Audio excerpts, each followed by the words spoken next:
What's up, guys? Mason the Brock Henderson here, and this is a series of unfortunate events, Season 3, Episode 3, The Grim Grotto Part 1. So this is one that I actually do remember the story of pretty well. I think a lot of that was because this was the last book that was available for a little while for me as a kid. Like, I read through the whole series, and this was the last one that had been published at the time when I started reading them. So it was one of those, I like to reread it a couple of times just because I was waiting for the 12th book to come out, and in my excitement, I was like, all right, what just happened in this last book? So I did it a couple of times before the 12th book came out. So this one stuck in my head a little bit more because a lot of this I do remember. Also, probably because as a kid growing up, I was very into books. I was a nerd. So I related to Klaus a lot. And because Klaus got a romantic interest in this one, I think that's also a reason why my kid brain was like, he can get a girl, so can I? Anyways, just little fun moments from, my nerdy childhood. Getting into this episode, though, overall, pretty well done. I do feel like, again, it's more entertaining than it is not. I do find it kind of weird because I, once again, pulled up the plot synopsis and I read through it up until the Sunny bit, and a lot of it is stuff that, again, it's stuck in my head for some reason. They did decide to take out Fiona's dad. I'm not entirely sure why exactly. Like, it is kind of a weird choice, and I don't know. I guess maybe because they wanted to give more focus to Fiona, and because, once again, you're trying to condense this pretty big story, because by now, I mean, again, 10 and 11, those books were pretty big.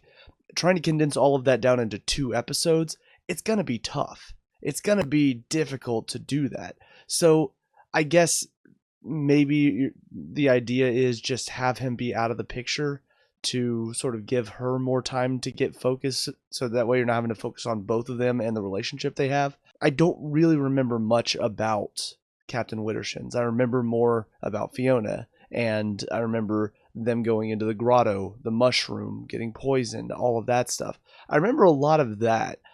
I don't really remember, like, Phil showing up again. Totally forgot about that. I do remember the whole "he who hesitates is lost." That was a motto that did stick with me for a little while as a kid.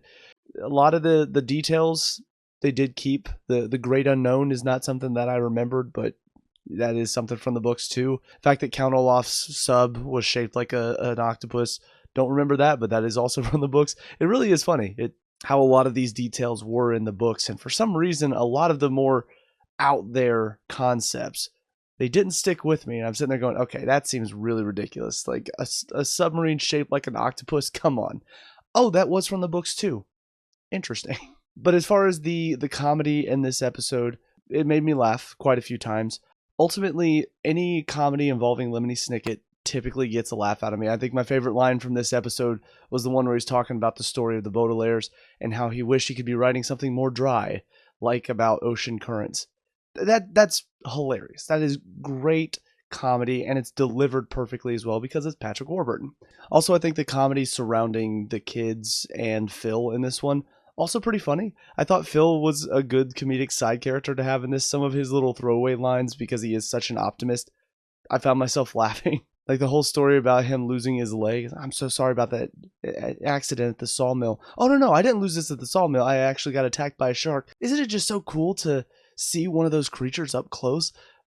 I love dark humor, and that's hilarious. Unfortunately, where the comedy should be hitting the hardest is with these goofy villains. And it's not. And I think some of it is, I'm not a big fan of Carmelita, so having her be more involved, it's not as funny. Also, it is kind of weird that in the books, they actually had the Snow Scouts working for them and working the sub for them. And obviously, the Snow Scouts have been taken by the man with beard and no hair and the woman with no beard but hair. So the fact that they're not around, it does take away one of the funnier ideas from the book that I read. I'm like, oh yeah, I do vaguely remember that, which is Carmelita, the tap dancing thing. It was for all of the Snow Scouts. Like, they were her audience. Basically, she was forcing them to watch her tap dancing routine. That to me is kind of funny. So the fact that they took that out of this and they turned it into she's doing it for attention from Esme and Count Olaf, and they're making them like a little family, and he doesn't really want a family, but Esme does because it's in right now. It's just not really that funny. What stinks is I like the idea of getting to see their point of view, because we do see like I talked about in the hospital episode, we do see how they do accomplish some of their goals. They get there. Esme already has a sub ready for her because of the couple with the beard and the hair. It's already ready for her because they like her and they want her to work for them. That explains how they get the sub. We don't know that in the books. Count Olaf just has a sub, at least from what I remember.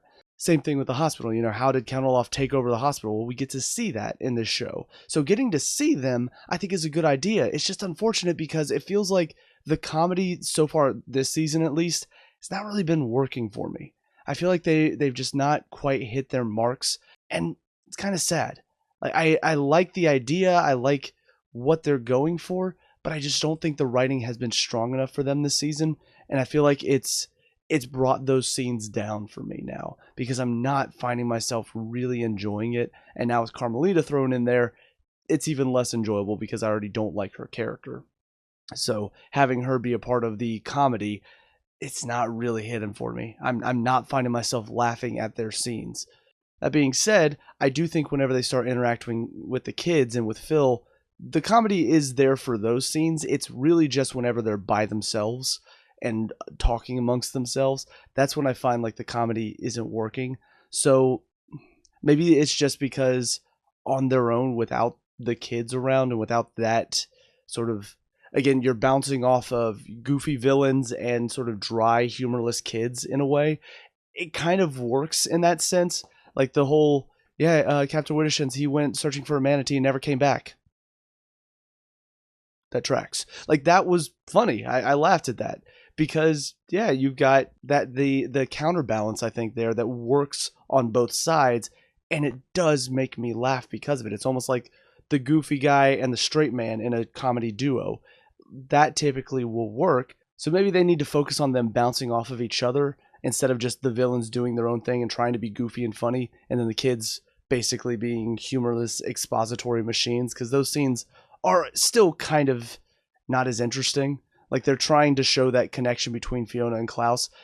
And again, similar to the scenes between Quigley and Violet in the last episode, I just don't really feel it because a lot of the lines and a lot of the way it's delivered feels like it's just, here's information, audience, here's information, audience, here's information, audience. And they're showing like that connection, like they're showing Klaus reacting to what she's saying as if she's so amazing, and her kind of looking at him going, he's pretty intelligent. I kind of like that. They're showing that between them, but a lot of what they're saying, it's not interesting. So I'm not really feeling it, and I'm not getting myself connected to the scene.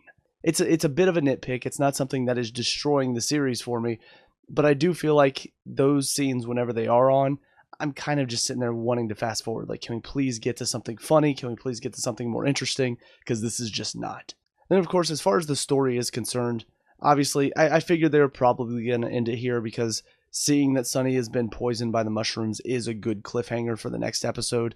It is kind of weird how it was set up, though. Instead of them just going down to find the sugar bowl, Count Olaf forced them to go down to find it, which, I don't know, it doesn't really change much, I guess. Although Quigley was there, and he's apparently the one that found the sugar bowl.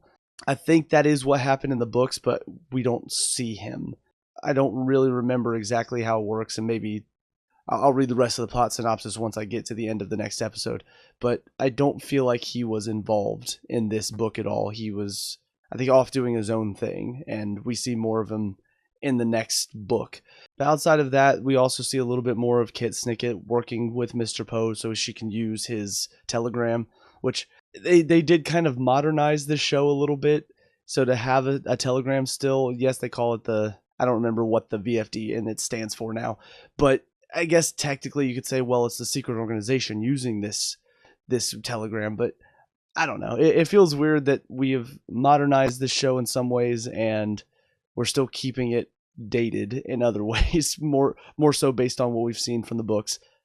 It's a little weird. It's not like I've never seen this before. We have had other shows that have done this where it feels like it's a more modern take, but then they'll still have callbacks to older times to make it feel like the work that it's adapting.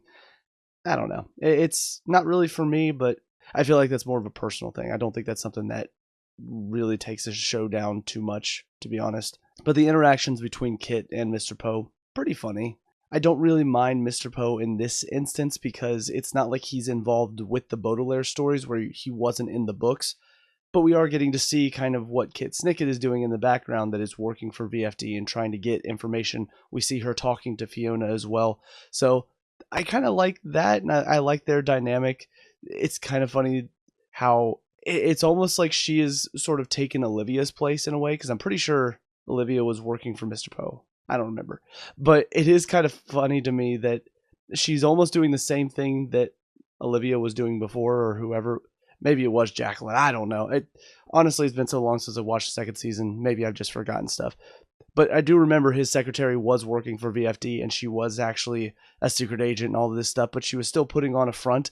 Now it's just Kit isn't even putting on a front. She's not even pretending to work for him. She's like, yeah, I'm just here to use your thing. And he, being Mr. Poe, completely misses all of it and just doesn't listen to anything she's saying, which, again, does make him seem like a terrible person. But, I mean, it kind of fits with the rest of the show. Like, a lot of the adults do tend to be very bullheaded and not really listening to what's going on around them.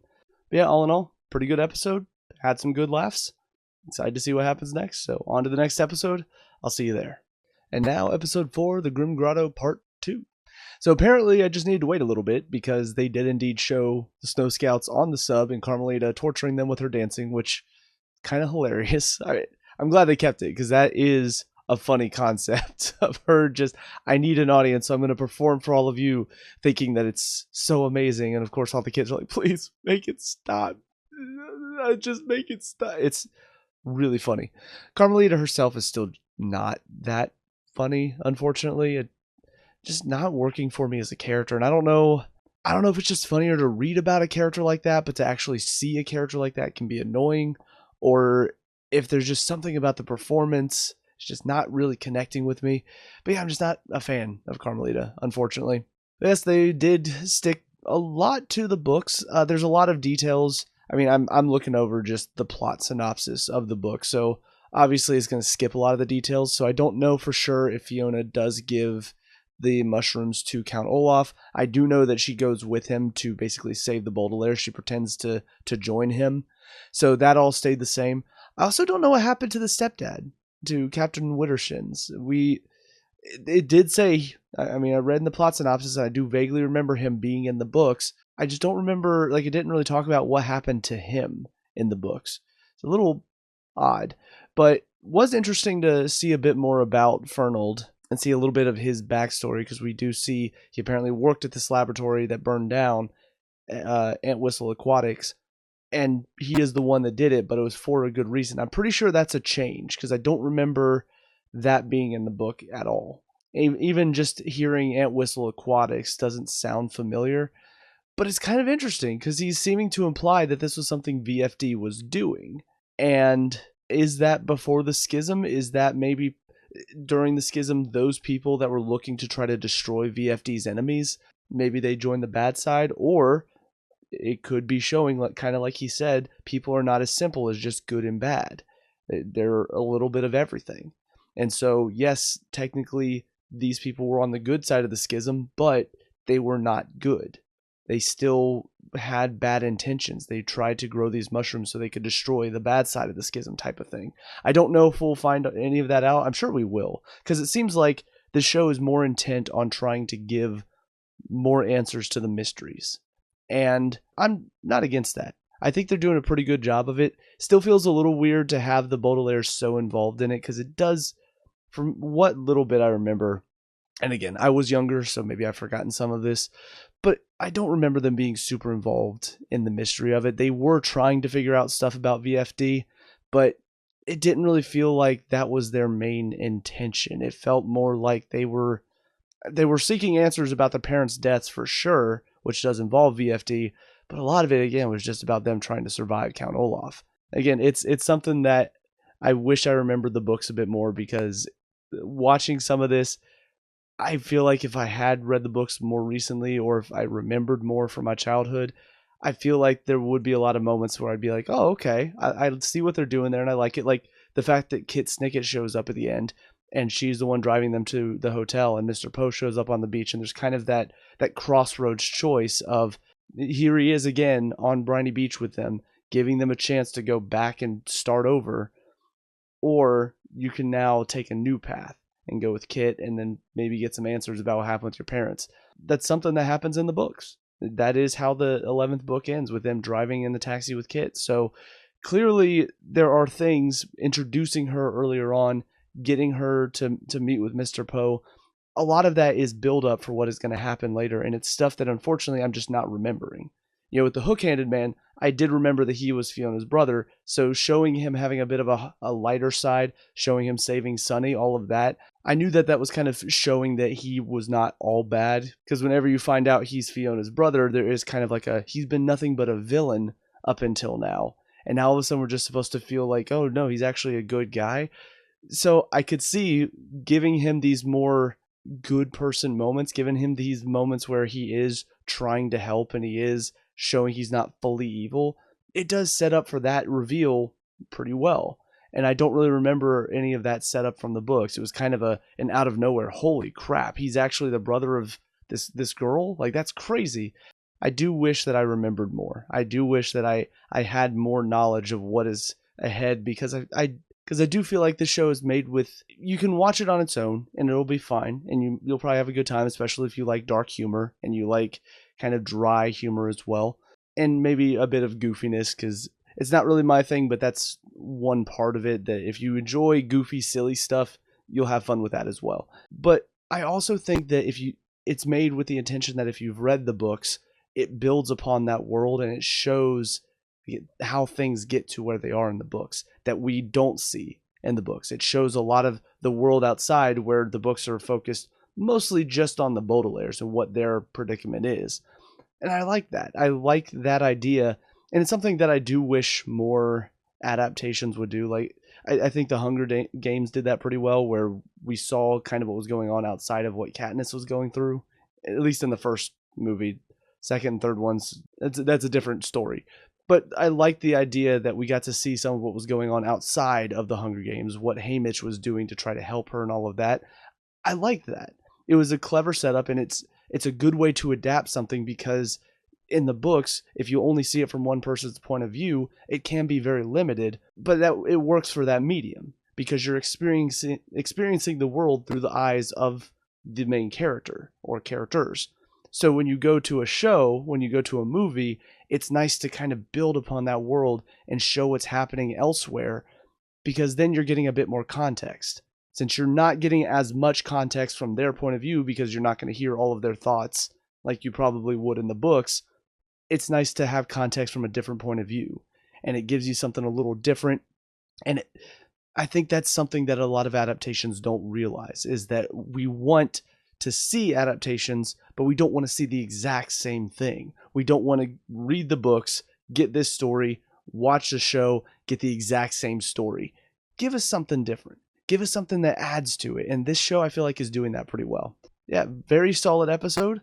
It's not perfect. I do still have some issues. I do still find moments that are not funny. Again, mostly with Count Olaf, Esme, and Carmelita. But it's very rare. And I do feel like Neil Patrick Harris, I've enjoyed his performance as Count Olaf so far. There are moments when it doesn't feel like the same Count Olaf that I remember reading about in the books. Some of that, again, may have to do with the fact that we're seeing more of him than we did in the books, because he was, obviously, we only saw it from whenever the Baudelaires saw him. So he did seem a lot more menacing and a lot more intimidating in the books than he does right now. But I don't know. It's okay. I understand they're playing him up more for comedy sake right now. Does it work? Sometimes. Other times I do kind of wish he was a bit more intimidating. There are some scenes where he can be, but for the most part he is just being played up for laughs. Especially this season, there's a lot of him, especially now that they've introduced the man and woman with beard, hair, all of that. Especially now that they've introduced them, he's definitely much more of a side comedy type of villain, which does take away a little bit from that. But it's not terrible, and who knows, maybe he will start to get a little bit, now that he has the VFD in his sights. Now he's going to go basically try to take them down at Hotel Denouement. There's a chance that villainous, intimidating side of him will start to be seen a little bit more in this next episode, which would be nice, but we'll see. For now, though, I'm having a good time. Looking forward to seeing how this show is going to come to an end. But that's it for me. So let me know what you guys think down in the comment section below, or your thoughts on these 2 episodes. Let me know. We can talk about and discuss all that good stuff. Leave a like and subscribe for future series of Unfortunate Events reviews. Also, check out the channel. We have a couple of Let's Plays on there, as well as a ton of reviews to get through. So check those out if you have a chance.